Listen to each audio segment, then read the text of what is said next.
مساء الخير.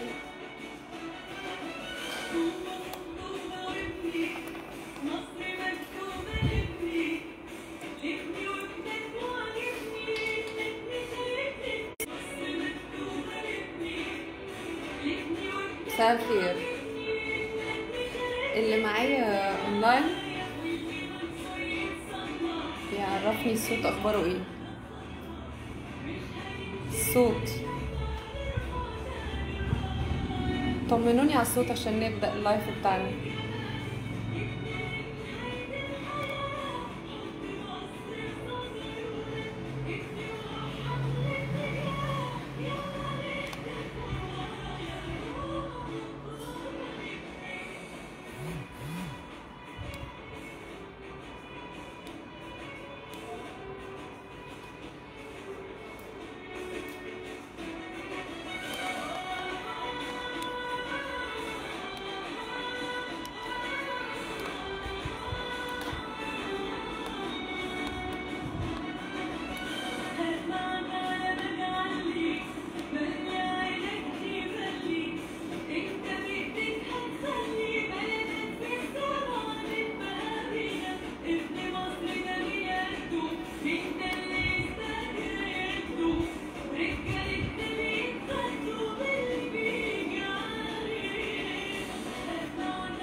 مساء الخير.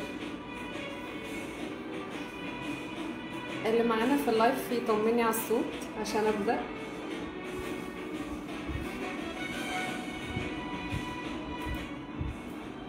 الصوت يا جماعه.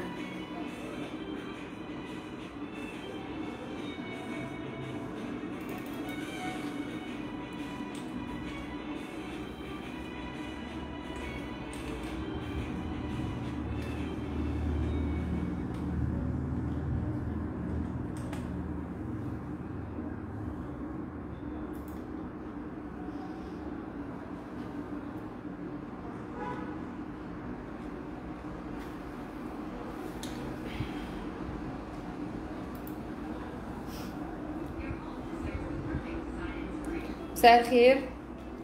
مين معانا في اللايف؟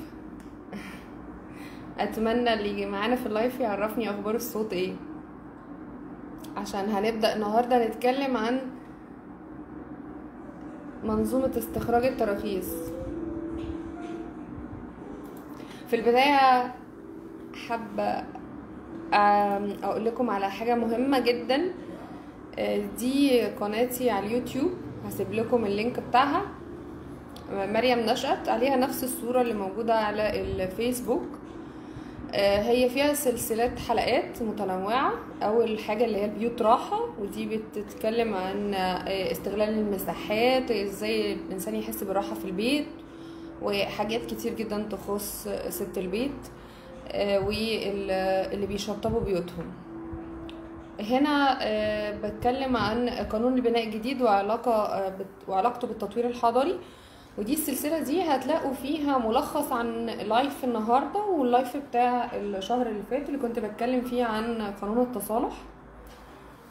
وهنا في بقى مذكرات معمارية، ده في طرق جذب العميل بالنسبة للمباني التجارية، وفي حلقات كتير جدا مهمة وشيقة.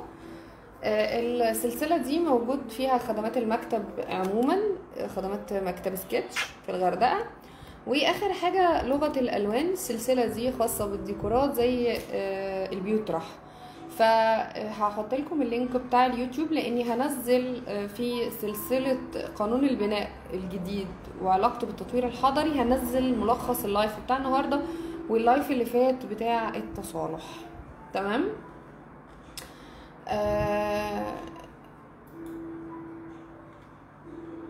عرض تنظيمي لمنظومة التراخيص الجديدة سبتمبر 2021. منظومة البناء. اللي موجود معايا في اللايف يطمني على الصوت.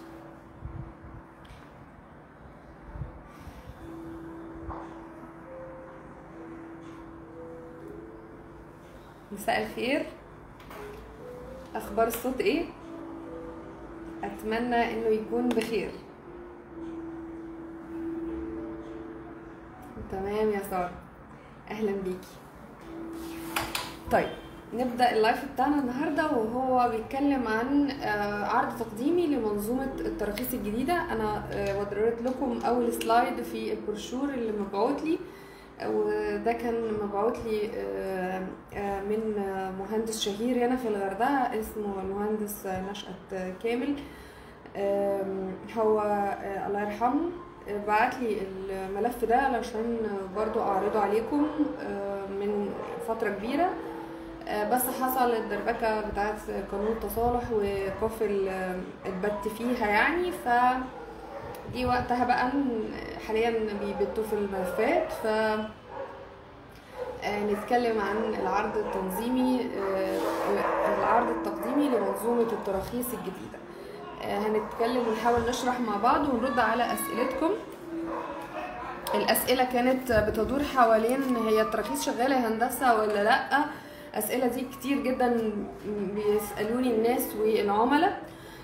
طب هي هتاخد كام يوم علشان اخد الرخصه في ايدي؟ ده برضو سؤال مهم وهنحاول نجاوب عليه برضو من خلال اللايف هنا، لان الموضوع مختلف دلوقتي.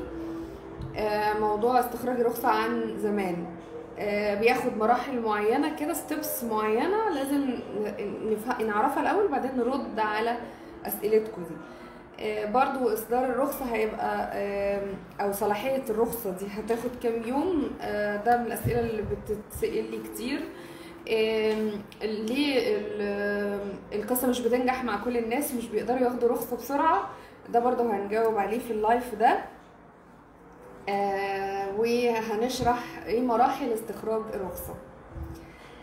يا رب كده الناس تبدأ تدخل، بس واضح ان يعني انا عديت الوقت اللي هو بتاع الفطار والصلاة، وقلت الناس تكون ابتدت تبقى اكتف كده معانا. حطيت لكم كمان بوست على الفيس ان انا ان شاء الله داخله في اول جمعة من ابريل اتكلم عن موضوع التصالح، والناس اللي طلبت مني قصدي اتكلم على موضوع التراخيص. الناس اللي طلبت مني ملخص للايف التصالح ان شاء الله هتلاقوه على اليوتيوب. انا حطيت اللينك بتاعها في البوست هنا بتاع اللايف، هتلاقوا ملخص لللايف بتاع التصالح، وهتلاقوا ملخص اللايف ده لاني انا غالبا مش هقدر ادخل خلال ابريل تاني لايف، فهعمل لكم فيديوهات وهسيبها لكم على اليوتيوب عن التصالح والتراخيص. سايبه لكم اللينك بتاع اليوتيوب عشان تتفرجوا عليه. مستنيه الناس تدخل كده ونتكلم مع بعض عن استخراج الرخصه. استخراج الرخصه استخراج الرخصة قديما كان تمام يا استاذ ايوه، معاك حق، وكل سنة وانتم طيبين، ويا رب دايما كده في خير وسعادة ويعود علينا الايام جميعا، والناس تبقى تتفرج بقى وتبقى تقولي رأيها بعدين. ماشي؟ طيب هنتكلم عن العرض التقديمي لمنظومة التراخيص. هو انا يعني قلت نلحق الجمعة الأولى من الشهر عشان بقية الشهر أعياد وإجازات، وعندنا إحنا كمان هنا في المكتب تسليمات، فإن شاء الله بعد العيد بقى نتقابل في لايف جديد. أعتقد إن هو هيبقى في مايو يعني. طيب مراحل استخراج الرخصة. مراحل استخراج الرخصة أنا قسمتها لكم لأربع مراحل. هو هنا في العرض التقديمي لمنظومة التراخيص مجزأها لثلاث مراحل، بس في مرحلة مهمة جدا مش بتتم جوه المصالح الحكومية، وهي تجهيز ملف الرسومات اللي بيها هنقدر ناخد رخصة.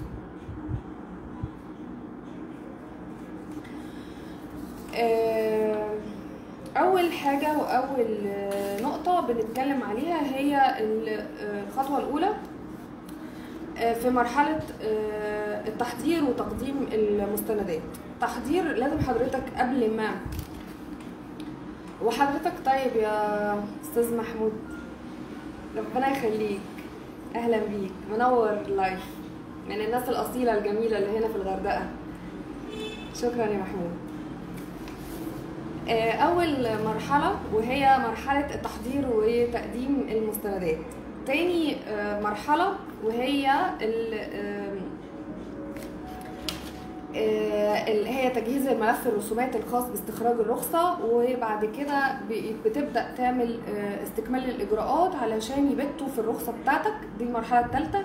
والمرحله الرابعه وهو اصدار الترخيص. اصدار الترخيص ده مش مجرد ما انت طلع لك رخصه خلاص كده هتشتغل، لا، في اجراءات معينه خاصه باصدار الرخصه.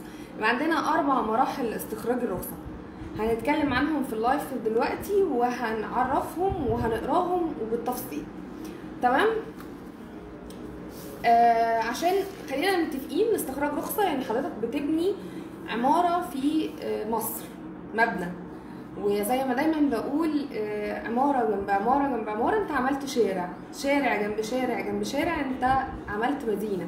فمدينه جوه بلد عريقه زي مصر لازم يكون في ضوابط لاستخراج الرخصه. فخلينا متفقين على هذه النقطه. تمام؟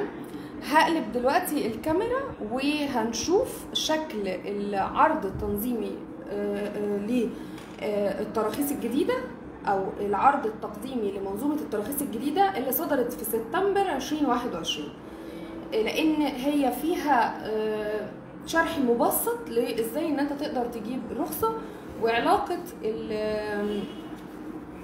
صاحب الترخيص او طالب الترخيص بالمركز التكنولوجي وبالجامعه. العلاقه دي ازاي بتمشي وازاي بتحصل هنعرفها من خلال العرض ده، وبعدين هنرجع نشرح بالتفصيل كل مرحله. تمام؟ خليكم معايا، هنقلب الكاميرا. العرض التقديمي لمنظومة التراخيص الجديدة في مصر. تمام؟ هي مصدرة من جامعة عين شمس، لأن دلوقتي التراخيص بتخرج من الجامعات. طيب، أولا مرحلة استخراج بيان الصلاحية. بيان الصلاحية مهم جدا ان انت تحصل عليه قبل ما تبدأ في استخراج الرخصة، لان بيبقى من جواه الاشتراطات وضوابط والطراز المعماري اللي انت محتاجه علشان خاطر تستخرج هذه الرخصة.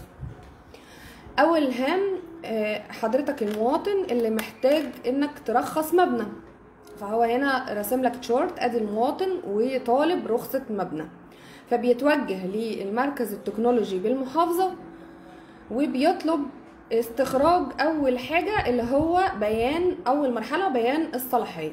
بيطلب من المركز التكنولوجي استخراج البيان بتاع الصلاحية. فاللي بيحصل ان المركز التكنولوجي بيخاطب الوحدة ذات الطابع الخاص، وهنا هو مسمي الجامعة الوحدة ذات الطابع الخاص. التعريفات دي مهمة جدا. المواطن، المركز التكنولوجي اللي هو الاسم الدارج هنا في مصر، الحي، حي شمال او حي جنوب او حي غرب او حي شرق حسب المحافظه اللي حضرتك فيها. احنا هنا في الغردقه عندنا شمال وجنوب فقط. في محافظات كتير زي محافظه سوهاج مثلا عندهم شمال وجنوب وشرق وغرب. فانت بتتوجه للحي اللي حضرتك تابع ليه وبتطلب استخراج شهاده الصلاحيه اللي هي بيان الصلاحيه. فالمركز التكنولوجي بيعمل ايه بقى في اللحظه دي؟ بيبدا يتقدم زي ما هو مكتوب هنا، يتقدم المواطن بطلب الحصول على بيان الصلاحيه للمركز التكنولوجي، ويحدد بالطلب عنوان وكروكي الموقع مبين به الطرق المؤديه اليه، وبيكون مع الطلب بتاعه بطاقه الرقم القومي والايصال الدال على سداد هذه الرسوم. تمام؟ فهو بيبدا بعدها على طول المركز التكنولوجي بإعداد عملية رفع مساحي. بيطلع لنا مهندس الماشين اللي هي بتاعه الرفع المساحي دي، او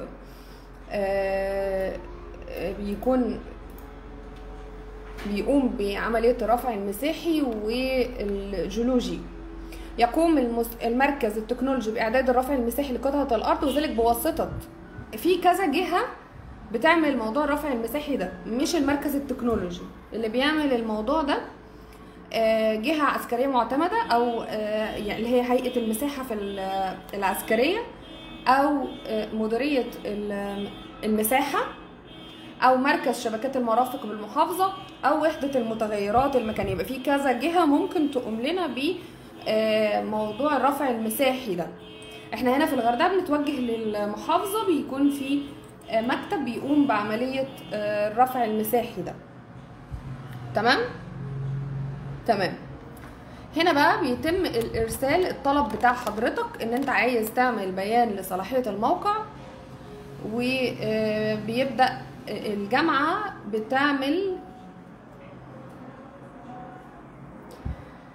بيتم ارسال الطلب وجميع مرفقاته السابق ذكرها والرفع المساحي الى الوحدة ذات الطابع الخاص للجامعة لإعداد بيان صلاحية الموقع، وذلك من الناحية التخطيطية والاشتراطات البنائية والطابع المعماري. تمام. طيب بيبدأ بقى يطلع علينا اللي هو بيان الصلاحية اللي احنا منتظرينه من المركز التكنولوجي. ده ملخص للخطوات، تمام، بتاعة استخراج بيان الصلاحية. وهنا بيقولك المدة اللي المتوقع ان انت تاخد فيه بيان الصلاحية، يعني تقريبا 14 يوم.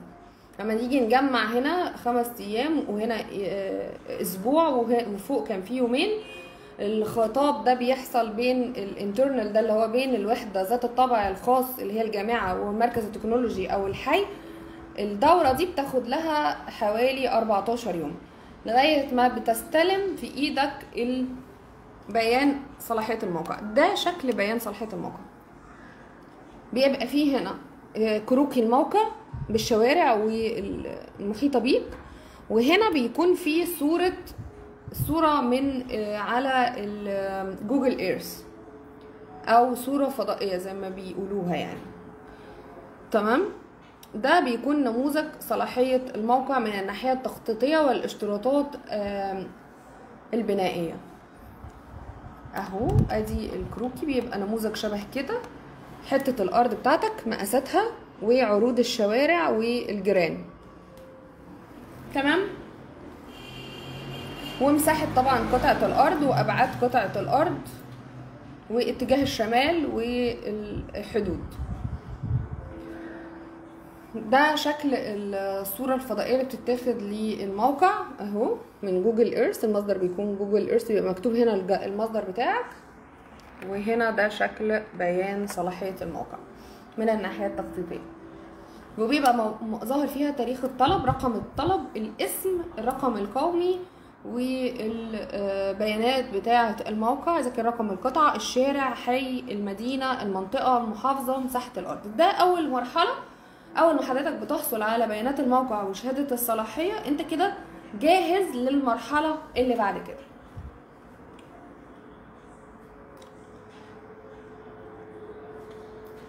طبعا هما بيرجعوا اثناء ما هما بيخرجوا لك بيان الصلاحية ده، بيرجعوا لاكتر من جهة. بيبقوا عندهم هنا ده تخطيط عام للمدينة، في اماكن بتبقى خاصة بالتنمية السياحية، في اراضي بتبقى خاصة بالهيئة الهندسية للقوات المسلحة، في اراضي تابعه للهيئه العامه للتنميه الصناعيه، وفي اراضي تابعه لهيئه المجتمعات العمرانيه. هما بيتاكدوا ان قطعه الارض بتاعتك دي مش على اي من النطاقات دي. فكل الابيض ده المساحات اللي هي انت بتقدر ترخص فيها. وبيبقى عندك قيود خاصه بارتفاعات الطيران المدني والمناطق ذات القيمه المتميزه دي تبع الجهاز القومي للتنسيق الحضري، ومناطق التقسيمات المعتمدة، ومناطق المطلة على المحاور الرئيسية طبقا لقرار السيد المحافظ. كل الأماكن دي فيه شوية قيود بتبقى على إصدار بيان الصلاحية. المهم ده يعني أنت خلاص بره مثلا النطاق بتاع الحاجات دي، يبقى انت كده من حقك ترخص. فبيبدا يطلع لك بيان الصلاحيه. وانس طلع لك بيان الصلاحيه انت بتدخل في المرحله اللي بعد كده. طبعا بيان الصلاحيه بيكون في الورقه الاخيره اللي هي بيانات الحدود، دي فيها الحد البحري والقبلي والشرقي والجنوبي والاستخدامات والردود، كل التفاصيل اللي بيحتاجها المكتب الهندسي عشان يجهز لك ملف الرسومات. دي بقى اهم واخطر مرحله اللي هي المرحله الثانيه، وهي تجهيز التجهيز الرسومات الهندسيه لاستخراج رخصه البناء. دي بالنسبه لي المرحله الثانيه. بتتوجه حضرتك اهو، او ما ينوب عنك يتعين على المالك او ما يمثله قانونا التعاقد مع مهندس او مكتب هندسي للقيام باعداد ملف الترخيص، ويقوم المهندس او المكتب الهندسي باعداد الرسومات والمستندات الترخيص. ويكون مقدم الترخيص المهندس او المكتب الهندسي مسؤولا عن سلامة المستندات المرفقة بطلب التراخيص واعمال التصميم ومطابقتها للاشتراطات التخطيطية والبنائية للموقع اللي سبق ذكرها او اللي حضرتك اخدتها في شهادة الصلاحية. فهو المكتب الهندسي هو هنا بتظهر اهميته وقوته. فاللي بيسأل على الوقت بتاع الرخصة انا هاخدها في خلال قد ايه، اول مرحلة لاستخراج بيان او شهادة الصلاحية بيبقى في حدود 14 يوم. المرحلة اللي بعد كده وهي الرسومات او ملف الرسومات الهندسية، ده بيبقى بناء او according على قوة المكتب الهندسي اللي انت بتتعاقد معاه. اولا هيعمل لك رسومات في فترة قد ايه، ثانيا هي الكواليتي بتاع الشغل ده، علشان الملف لو اترفض بسبب حاجة من الحاجات اللي موجودة في الرسومات بيبقى بصعوبة انك تعمل رخصة من اول وجديد. فالرسومات الهندسية بقت حاجة اساسية من ضمن الملف بتاعك علشان تقدر تاخد الرخصة بسهولة. كان قبل كده الموضوع بيبقى يعني اقل من اللازم موضوع ملف الرسومات ده. فيبقى المرحلة اللي بعد كده المواطن بيذهب لمكتب هندسي علشان يستخرج الرسومات الهندسية. وقصة الرسومات الهندسية دي انا هسرد فيها شوية بس لما نخلص كده الجزء بتاع مراحل استخراج الرخصة، لانه مهم وخطير. المرحلة التانية دي مهمة وخطيرة. طيب بعد كده يتقدم مقدم الترخيص، اللي هو انت خلاص بقى انت رحت لمكتب هندسي وعملت له توكيل علشان هو اللي يقوم بالمراحل اللي بعد كده. هنا الطالب او المواطن اختفى وظهر مكانه المهندس. تمام، اهو المواطن بيتوجه للمهندس. هنا هو وكل خلاص المكتب الهندسي وهو اللي هيقوم باستخراج الرخصة. يعني المفروض في المرحلة دي ما ينفعش المواطن يتقدم لاستخراج الرخصة. يتقدم مقدم الترخيص المهندس او المكتب الهندسي الى المركز التكنولوجي المختص بالملف مصحوبا بكامل الرسومات، ويكون الرسومات نسخة ورقية مطبوعة يعني لوحات هندسية، ونسخة الكترونية اللي هو بيحتاجه الاوتوكاد، على ان يرفق به الايصال الدال على سداد الرسوم اللي كانت في المرحلة الاولى.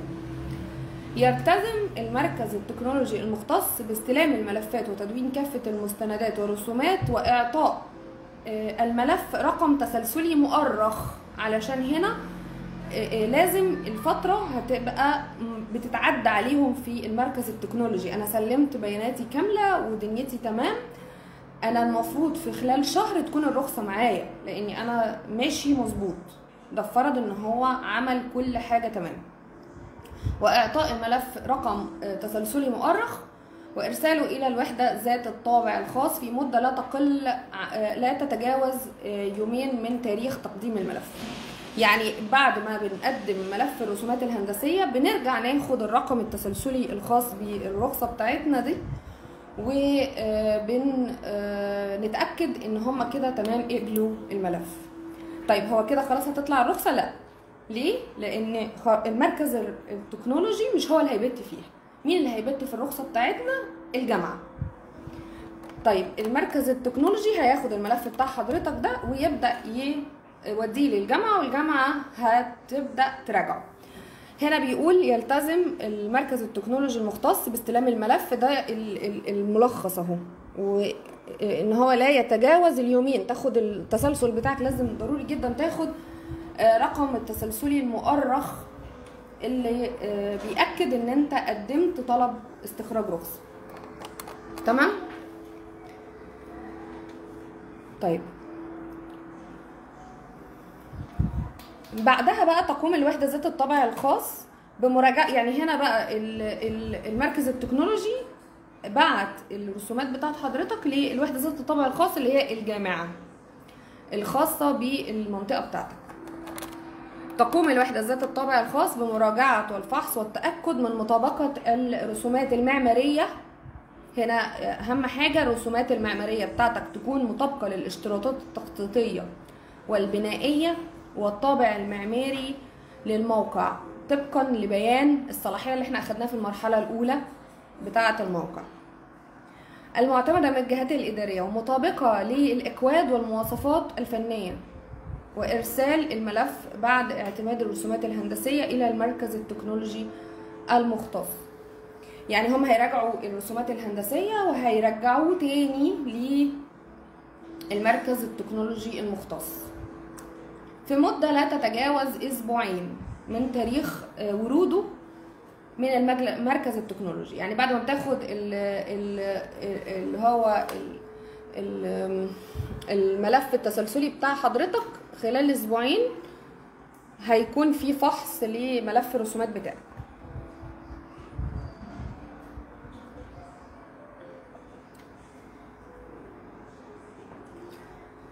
بعدها هيقوم المركز التكنولوجي بإحالة الملف خلال يومين إلى لجنة الفحص في المحافظة بقى، ودي بيكون فيها المحافظ أو من ينوب عنه،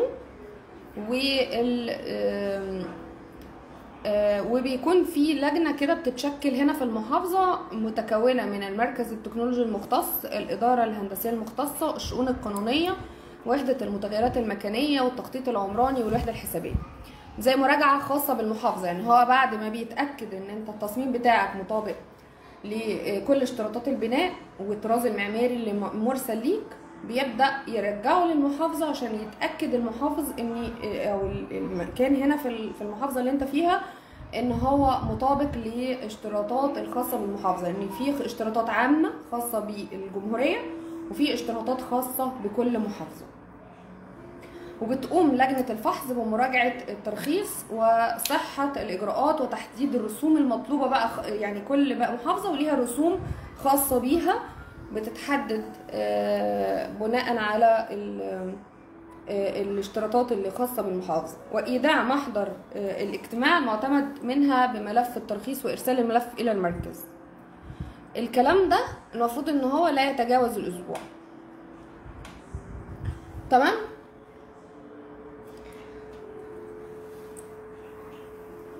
تقوم الجهة الإدارية المختصة التابع لها المركز التكنولوجي باعتماد شهادة الأعمال للترخيص بخاتم الجهة وإصدار الترخيص في مدة لا تتجاوز عن يومين.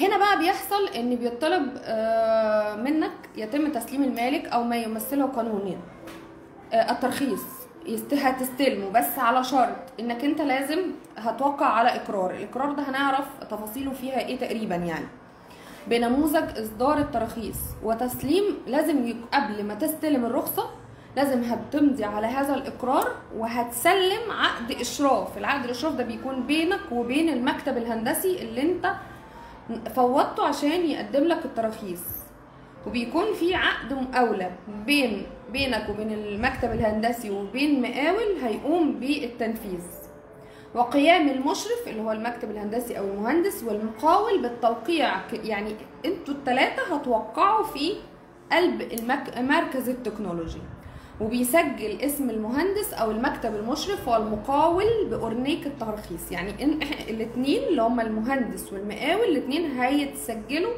في أورنيك الترخيص، وما ينفعش انك تغيره. يعني كده يعني هي دي طريقة استخراج الرخصة واخدانها من المركز التكنولوجي. برضو ادالك مده لا تتجاوز يومين من تاريخ ورود ملف التراخيص من لجنه الفحص. يعني بعد ما لجنه الفحص بتقوم اللي هي خاصه بالمحافظه بتقوم بفحص الملف بتاعك، خلال يومين انت بتبدا تروح تعمل الاجراء ده، انك تمضي على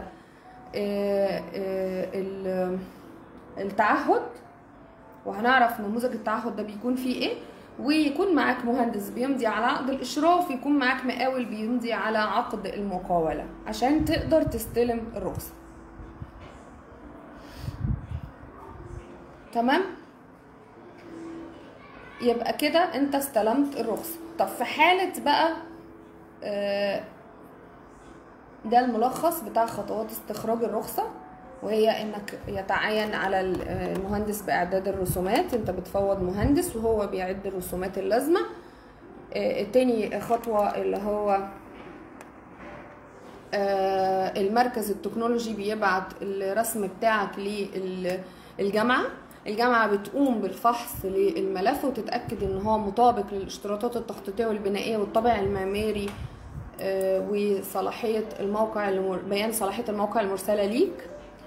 تاني بعد كده بيبدأ المركز التكنولوجي يبعت للملف اللي هي لجنة الفحص الخاصة بكل محافظة، وبعد كده بتستلم الرخصة بشرط انك بتمضي على اقرار، وبتكون معاك مهندس بتكون ماضي معاه عقد اشراف وعقد مقاولة، وبتكون محددين تقريبا التكاليف بتاعة المنشأ ده كام.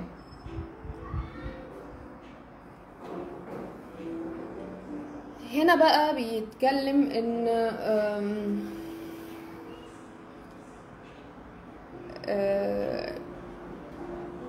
اذا لم يتم استيفاء خلال المدة المحددة يلتزم المركز التكنولوجي باختار اللي هو مقدم الترخيص بخطاب موصى به بعلم الوصول بانقضاء المدة المحددة للاستيفاء.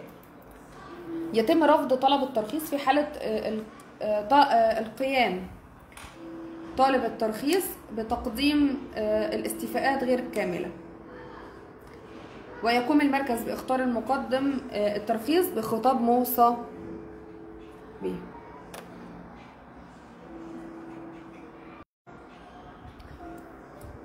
تمام؟ ما عملتش استيفاء، ممكن ان انت تقدم تاني طلب رخصة او تتظلم، بس على ان يحدد بالخطاب الفترة اللازمة للاستيفاء.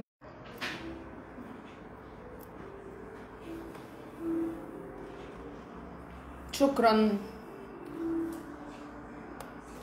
طيب انا هنا اتكلمت معاكم عن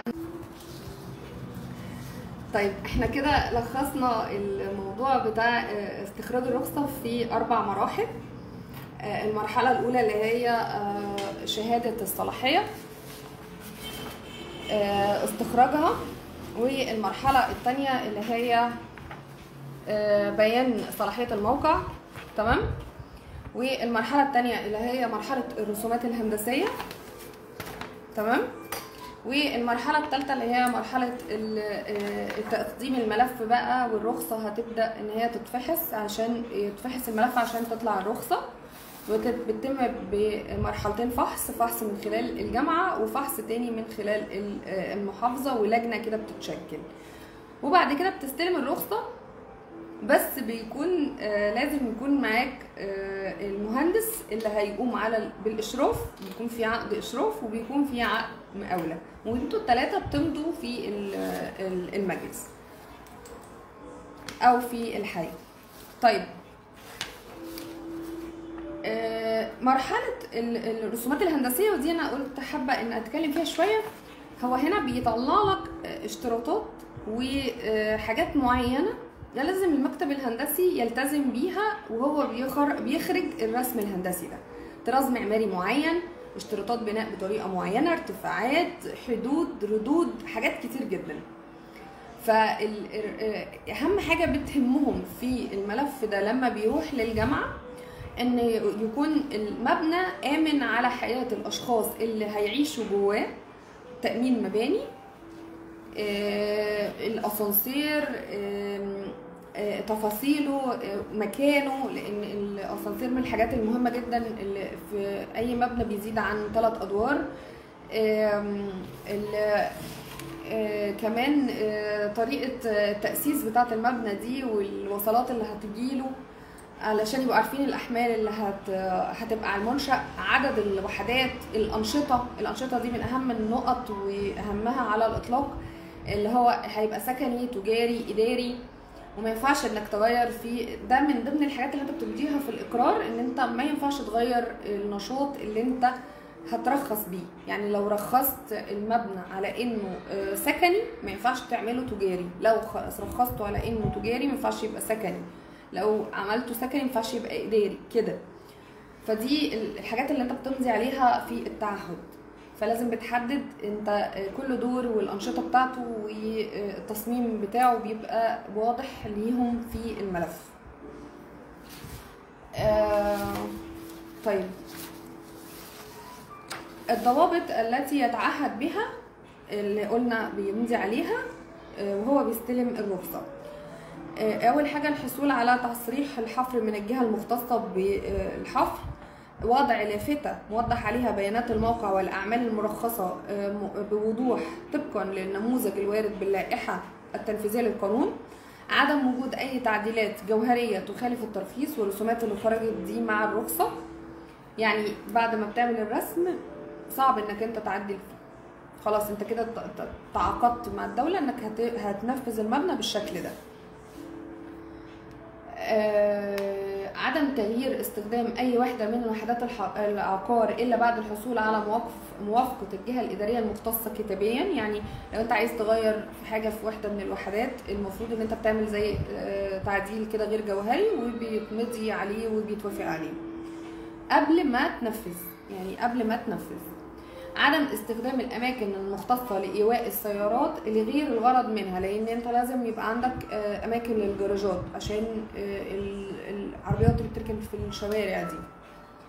عدم في حاله الترخيص يوجد بوجود مصعد بالعقار يتم الالتزام بضوابط تامينيه وترخيصيه، ليه ضوابط خاصه بيه زي ما قلنا الاسانسير.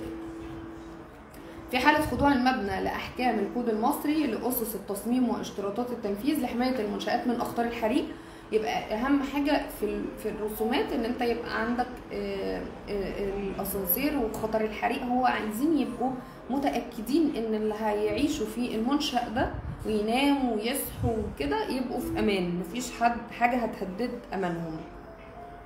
يتم الالتزام باشتراطات تأمين المبنى وشاغلية ضد أخطار الحريق. عندنا شوية حاجات كده بتأمن الناس اللي عايشة جوه المبنى. في حالة تخلي أي من المشرف المنفذ على التنفيذ أو المقاول يتم إيقاف الأعمال لحين التعاقد مع بديل بنفس ضوابط الترخيص وإيضاع صورة التعاقد في ملف الترخيص لدى الجهة الإدارية. يعني لازم يكون المهندس موجود، وفي حالة تخليه عن الشغل معاك لازم برضو بتجدد التعاقد إذا كان عقد الإشراف أو عقد المقاولة عشان تقدر تنفذ. إصدار التراخيص للبناء مدته 3 سنين تقدر تنفذ فيهم، بعد ما كان سنة مدوها ل3 سنين. تتضمن الرخصة تفعيل دور اتحاد الشاغلين وضمان الحوكمة الكاملة لمستخرجات ترخيص البناء، وعلى أن يتم ميكنة المنظومة في كل المحافظات. شهادة صلاحية الموقع بيتم تحديدها مدتها أسبوعين. زي ما قلنا الإجراءات عموما كلها بتتم في خلال شهر ونص لشهرين. دي الإجراءات اللي بتتم جوه المجلس، الا بقى لو في خطابات استيفاء لورقه معينه فعلى بال ما بتعملها دي التايمنج ده ما بيتحسبش. وفي الفتره الزمنيه اللي بيقضيها المكتب الهندسي في تجهيز الرسومات، ودي طبعا انت ممكن تستغل الاسبوعين بتوع شهاده الصلاحيه على بال ما بتخرج، بتبقى انت تعاقدت مع مكتب هندسي علشان هو يبدا في الرسومات. هو طبعا هيراجعها تاني لما ورقه الاشتراطات تطلع، بس بيقدر هو بخبرته يعرف تقريبا الاشتراطات بتاعه المكان ده هتبقى عامله ازاي ويبدا فيها ويجهز لك حاجه كده زي افكار مبدئيه للتصميم المعماري وحسب احتياجاتك، وبيبدا يظبطها بالظبط على جواب الاشتراطات لما بيوصل. فبكده انت بتقدر تكسب وقت. لكن في العادي الرسومات الهندسيه حسب قلنا قوه المكتب بتاخد لها من اسبوعين لشهر، لان الرسومات الملف رسومات لازم بيكون فيه رسومات معماريه وبيكون فيه تفاصيل معينه كده هم بيبقوا طالبينها علشان الفكره او فكره المنشأ توضح ليهم. الرسومات من الحاجات المهمه جدا اللي يعني بتعتبر بتعلي الفيجن بتاعت اللي بيوافق لك على الرخصه. فكل ما الرسمه تبقى واضحه كل ما انت تاكد انك هتاخد الرخصه بسهوله. فقلنا التايمينج بتاع الرخصه ده بتاع تجهيز الرسومات للرخصه ده بيبقى بناء على قوه المكتب الهندسي اللي انت بتتعاقد معاه. انا هنا حاولت ان انا اوضح لكم طريقه استخراج رخصه البناء في المنظومه الجديده اللي صدرت سنه 2021، واتمنى اني اكون افدتكم. هستنى تعليقاتكم وهستنى ان انتوا تتابعوا اليوتيوب علشان هنزل عليه الملخص بتاع اللايف ده واللايف اللي فات بتاع التصالحات. وانا هدفي في الاول والاخر ان الناس تعمل مباني جميله تكون مريحه ليها وتقدر ان هي من البدايه ما تحسش ان هي عايزه تعدل ولا تبوظ ولا اللي اترسم ده مش عايزه تنفذه، لا ترسم حاجه وتنفذها بالظبط علشان تقدر تستمتع بيها او تستثمر بيها، يعني تبيعها بسهوله ويسر. يا رب اكون افدتكم. هستنى تعليقاتكم ومتابعتكم. كانت معكم مهندسه معماريه مريم نشأت عدلي.